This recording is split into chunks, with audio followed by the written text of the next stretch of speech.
This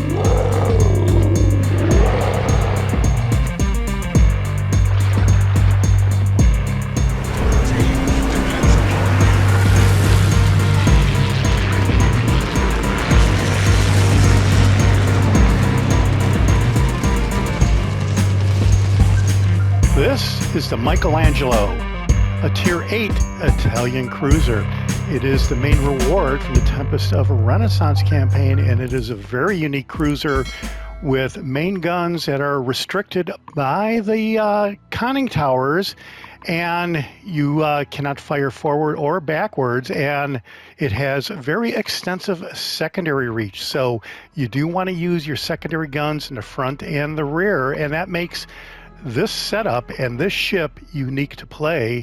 And with that, let's get into the setup of the ship and the commander, who is Paolo D Revel. Yeah, that's right, it is a battleship commander. Base trait is time is of the essence, which improves the battleship main battery reload time, but this is not a battleship, and in the end it does not matter. Franz von Hipper is the first inspiration.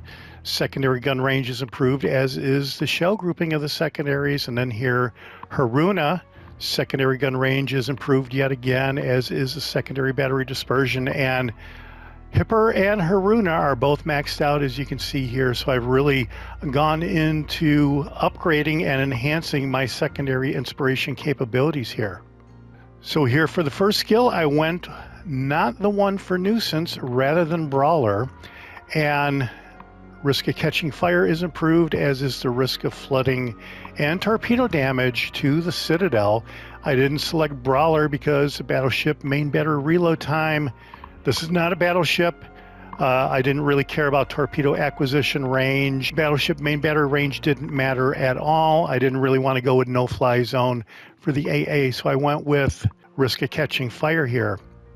And here, Porcupine, which improves the secondary gun range, shell grouping, and dispersion. This is not only for the battleships, this is for anything. It is secondary gun range and shell grouping and dispersion. And here I went with a firefighter, which improves the damage control party cooldown time and the risk of catching fire, though the damage control party duration is cut by 40% here. And we went with properly meticulous for the fourth skill, secondary battery reload time, targeting duration, dispersion, and survivability is all maxed out here because I have Paolo D Revel maxed out. So everybody, the commander and the inspirations are maxed out here. And why not? I went with will to rebuild. The amount of HP recovered is improved by 110% here, and the duration is cut in half, but that is overcome by the 110% amount of HP recovered. A special effect will auto repair when the HP is equal to or less than 20% here with this build, and that is when you are within 3.5 kilometers of an allied ship, and that is at legendary rank 4. I tried some of the cruiser commanders and they were just not effective because the secondaries would only reach out to like 5 kilometers, maybe 6 if you're lucky, but with Paolo D Revel, you get up to 10 kilometers, as we'll see in a second. Let's check out the upgrades here, and we're doing a secondary build, so we went with Secondary Battery Mod 2, which improves the firing range by 20% and the dispersion of the secondaries. Propulsion Mod 2 to really accelerate there. That gets cut in half by 50%. And then the third upgrade is Steering Gears Mod 3, which improves the rudder shift time and the steering gear repair time. And then here we went with Gunfire Control System Mod 2 to help out the main battery dispersion and the range. I didn't really think that quicker reload time would really make all that much of a difference, but I think a 5% more range of the main guns would really help because cruisers generally have short range anyway. And then here I did go with the semi-armor piercing shells, and it does take a hit on the reload time. It adds a few seconds to the reload time, but the semi-armor piercing shells really do damage to battleships here with this ship, and that is awesome. It really devastates destroyers too. So destroyers, by the way, destroyers do not have a chance against this ship. So, all right. Loadout, semi-armor piercing shells, armor piercing shells and torpedoes, which we will get into in a second. Damage control party duration is only 3 seconds. Reloads every 48 seconds, and there's an unlimited number of those consumables. It's a really short consumable duration. Wow. Okay, repair party consumable here. You can either select repair party, sonar, or AA. I went with repair party. Partially restores the ship's HP by repairing any light damage at the rate of 832 hit points per second. Runs for 14 seconds, reloads every 57 seconds, and there are 2 of those consumables. Couple of smoke generator consumables, and this is rolling smoke. Duration is 40 seconds. Dispersion time is 10 seconds. You don't want to stay in the same spot, and it reloads every 142.5 seconds. And wow, check it out. We have 4 enhanced secondary targeting consumables, which improves the secondary battery shell grouping by 100%, dispersion by 50%, runs for 42 seconds, and it reloads every 95 seconds. And here I am maxed out with the boosters, but that could change depending on the match. I definitely want to go with the Epic Battle Booster to really increase the main battery range even more. Ship comes with a cool premium permanent camouflage, sea detectability range, and dispersion is 4.5% respectively. And do not forget to set up your Michelangelo flag. Pretty cool. All right. Specs: survivability hit points is 66,100. Armor is 16 to 255 millimeters, and a pretty lightweight torpedo damage reduction there. Artillery rated at 87. That's pretty good. There are 8 guns, and they are in the center of the ship. Firing range is 16.6 kilometers, almost 17 kilometers. Reloads every 24 seconds, which is pretty long for a cruiser. Traverse time is 22.5 seconds, which is, I guess, okay. Armor piercing shell damage is 9,700, and semi-armor piercing is right up there at 9,500. Secondary armament, check this out. 10.3 kilometer range, 3.6 second reload time for the 90 millimeters, so 152s reload every 88.2 seconds, and 1900 and 3650 semi-armor piercing damage. So the secondaries are semi-armor piercing. That is awesome. Really chews up and devastates the opposing ships. Torpedoes, you have 2 launchers of 3 torpedoes each. They reload every 2 minutes. Maximum damage is 20,433. That is awesome. 8 kilometer range, 72 knot speed. AA, you'll probably knock a few airplanes out of the sky here with this AA suite. And then maneuverability, maximum speed is 34.5 knots. Turning circle radius is about 3/4 of a kilometer. Rudder shift time is 6.5 seconds. Concealment, 11.8 kilometers by sea, 7.4 by air, and the same if you're firing in the smoke. Armor, suffice it to say that in a cruiser, whatever you do, do not get hit. But I have noticed that I do pretty well if I bow tank opposing ships and really force them to ricochet off of me. So, yeah, being a cruiser, you really don't want to risk it, but it's a pretty tough ship, kind of like the Napoli, I think. Overview. The ship is armed with high caliber main battery guns, and it does have an above average secondary battery range. And yeah, 10.3 kilometers with Revel is pretty above average for a cruiser. And the ship can be equipped with semi-armor piercing shells that deal consistent damage, ricochet less, but can start fires. And when I'm out in a match, I pretty much stick with semi-armor piercing shells at this ship. So then as far as the Michelangelo goes, the Washington Naval Conference gave Italy the opportunity to build battleships from 1927. Several projects with displacements between 18,000 and 35,000 tons were under development simultaneously.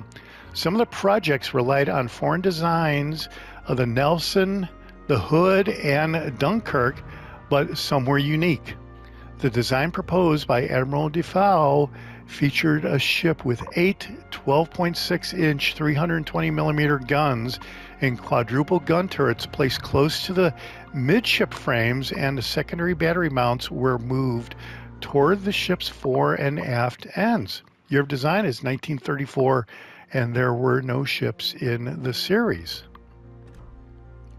All right, so let's check out the main gun setup here before we go into the match. And this is the deal with the main guns, is the towers in front and back, the superstructure, prevent firing at angles of anything but like 40 degrees or so. So you almost have to be broadside to engage the guns. And because of that, you want to have stout secondaries. At first, I thought that these secondaries were the main guns, and so it surprised me. And there you go. And that's basically about it for the setup of the ship and the commander. Let's go out in a standard match and check out some highlights. All right, so this highlight is going to be a compilation from 2 battles in standard. First one here is going to be a short one. We do get 3 destroyed ships in a fairly quick order. I didn't really think that that was a suitable replay for the highlight video in and of itself. So I've included it at the beginning here of these 2 battles. And here is basically this Marceau, which is getting obliterated here by our secondaries. And he really doesn't last long. He's mostly concentrating on the battleship, and the secondaries do get him. So the secondaries with the semi-armor piercing shells really do devastate the opposing ships, whether it's a destroyer, cruiser, or a battleship. And the main guns, the semi-armor piercings of the main guns really do the job as well. So it's all good there. So here we are out of detection range of the Republique, and I'm concentrating on capturing the base here, but you can see that as my teammate is still in the base, he gets hit and sort of reset the base a little bit, but at the 32nd or so reload of the Republique, we are able to capture the base before he can reload and take another shot at my teammate here. So now that we've got the base, I'm going to concentrate on the Republique. As soon as I fire my main guns, I'm going to hit the smoke screen, the rolling smoke, and hope that one of the 2 destroyers that is in the match on the red team don't send some torpedoes this way. So I'm checking out the torpedo range to see whether I can let some torpedoes go. And yeah, as it turns out, one of those destroyers is pretty close anyway, and that's the secondaries that you see there, and it is a Goering. And the Goering will definitely wreck your day here. So one of those secondaries, though, did get 3,600 damage on that Goering. So that is a pretty huge number for damage on a destroyer, because a lot of times when you get an overpen, you'll only get 10% of your total damage. So there, 3,600, you're pretty much getting most of the damage that the semi-armor piercing shells would have caused. So very devastating to destroyers in particular because of the overpen 10% damage equation. I think if I'm wrong, go ahead and let me know what you think down below, but I think that's why these semi-armor piercings are so devastating to destroyers. So there we do take out that Republique. He did get rocked by one of the blue team's torpedoes from one of our destroyers. So yeah, eventually I do come around and decide to go and try to hunt down the Goering. Turns out that he's actually coming after me though. So here you go. This is how quick these secondaries will obliterate a destroyer. And this person never had a chance. So if you're in a destroyer and you see a Michelangelo, you might not want to chase down the Michelangelo, especially if it has a secondary build. So here is the second match that we have here, and this is in the new mountain range map. And we have a Marlborough targeted here. We're going to wait for him to go through the island, and we're just going to start letting them have it with the semi-armor piercings here. Throughout my replay, throughout my standard matches, I really have never switched between semi-armor piercing and armor piercing. I've left everything on semi-armor piercing, and you do cause devastating amounts of damage, like I said, regardless of whether it's secondaries or the mains here. So yeah, those are some big damages. It looked like from the secondaries there. I just fired the main guns, but the secondaries are causing huge damage. I thought I saw another, there's 1,800. I think I saw another 3,600 there, and he gets obliterated by my teammate in the Yamato, which is in front of me here, and I'm going to use my teammate as a shield, basically, eventually. Later on in the match. There he is over there on the right, and I'm just biding my time here to see if any other ships show up. There is the Hizen on the red team, and I'm sort of still not used to what I can tolerate, or what the Michelangelo can tolerate, as far as what directions it can get hits and how well it can survive depending on those hits. So I'm being very cautious here. And turns out that you could do pretty well. Michelangelo does seem to have pretty good armor. And yeah, I'm going to follow my teammate here. There is some torpedoes coming. That is from a Shimikaze that we don't see yet, but he's on the other side of the island, probably like 6 kilometers away. And he's blanketing both sides of the island, that channel right there on the right. And in a few minutes, you're going to see some more torpedoes come over on the left where my torpedoes are going. And he's just sitting behind the island and basically blasting both of the gaps there, hoping to catch one of either myself or my teammate, obviously. And that is why I'm not really too interested in powering around this island at the moment. And yeah, eventually I am going to use my teammate for a shield. It all turns out okay. We are ahead a little bit in the match, but the score is fairly even, actually. So I'm trying to play a game here where I'm right at the edge of the island for concealment. There's those other torpedoes I was mentioning from the Shimikaze, and there he is right there, 7 kilometers away. So I'm trying to play a game where I can go the minimal amount out behind the island here and still get some shots on the Hizen without being detected. So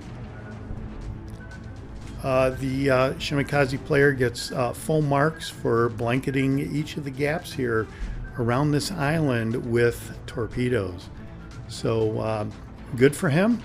Got 46,000 damage already on 62 secondary hits and 19 main gun hits.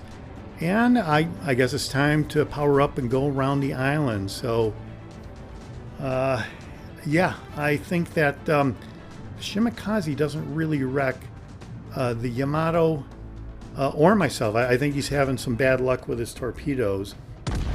And, okay, so we're able to get just one of the main guns on target there.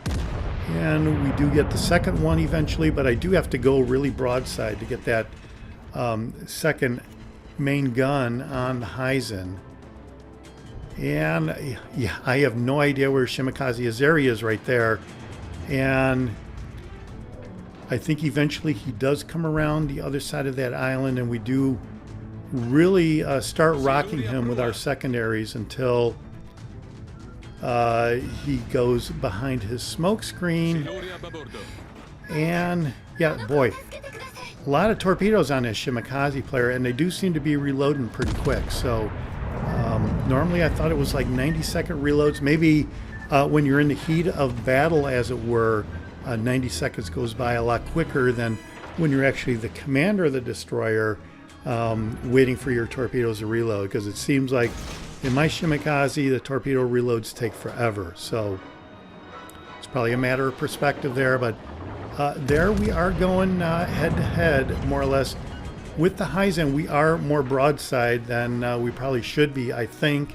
I'm not sure if I would be going that broadside if my teammate wasn't there, but man, here's some more torpedoes coming from the Shimikaze. My teammate takes out the Hizen. That is awesome.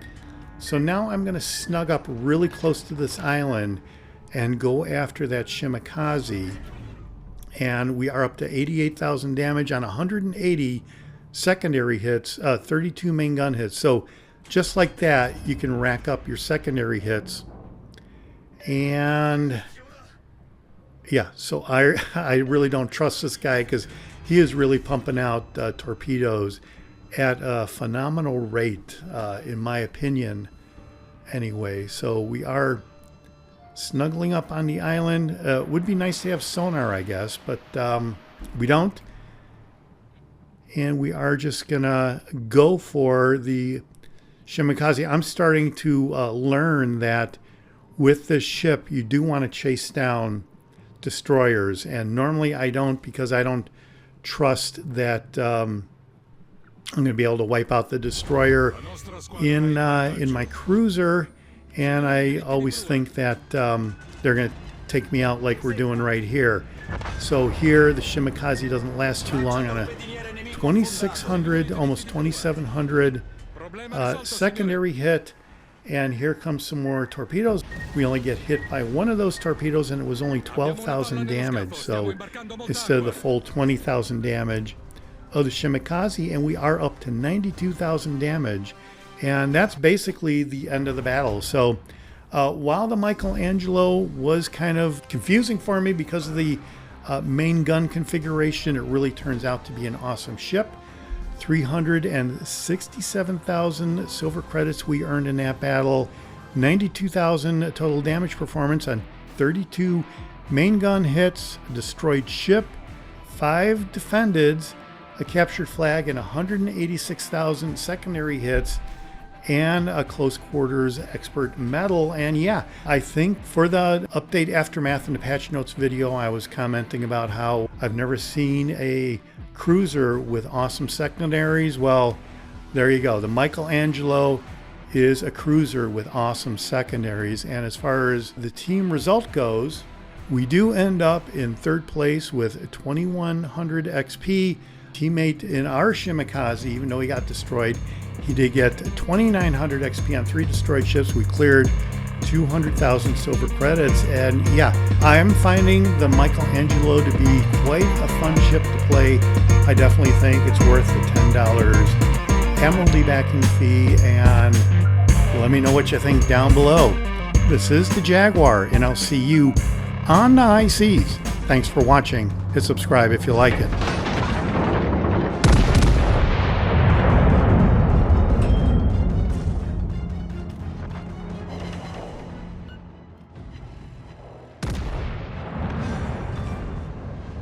Caccia torpediniere nemico affondato.